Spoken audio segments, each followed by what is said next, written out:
Hello, I M Nisha. ഇന്ന് ഞാൻ പറയാൻ പോകുന്നത് ക്യാപ് റീഫണ്ടിനെ കുറിച്ചാണ്. അതായത് changes to cap refund programme.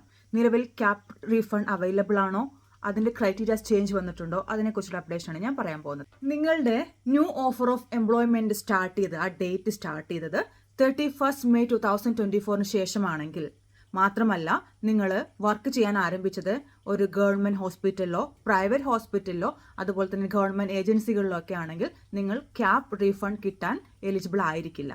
പക്ഷേ നിങ്ങളുടെ offer of employment in aged residential കെയറിലോ അതുപോലെ കമ്മ്യൂണിറ്റി കെയർ, പ്രൈമറി കെയർ ലെവലിലേക്ക് ആണെങ്കിൽ നിങ്ങൾ സ്റ്റിൽ എലിജിബിൾ ആണ് ടിൽ 30 September 2024. അതിനുശേഷം ഈ ക്യാപ് റീഫണ്ട് കംപ്ലീറ്റ്ലി സ്റ്റോപ്പ് ചെയ്യുന്നതായിരിക്കും. ഓക്കെ, ഒരു കാര്യം കൂടെ പറയാം. 31 May മുമ്പാണ് നിങ്ങൾ എംപ്ലോയ്മെന്റ് സ്റ്റാർട്ട് ചെയ്യുന്നിരിക്കെ, അത് എവിടെയാണെങ്കിലും, കെയർ ഹോം ആണെങ്കിലും പ്രൈവറ്റ് ഹോസ്പിറ്റൽ ആണെങ്കിലും DHB ആണെങ്കിലും എവിടെയാണെങ്കിലും നിങ്ങൾ സ്റ്റിൽ എലിജിബിൾ ആണ്. നിങ്ങൾക്ക് ഇപ്പോഴും അപ്ലൈ ചെയ്യാമെന്നാണ് വെബ്സൈറ്റിൽ കൊടുത്തിരിക്കുന്നത്. Thank you for watching.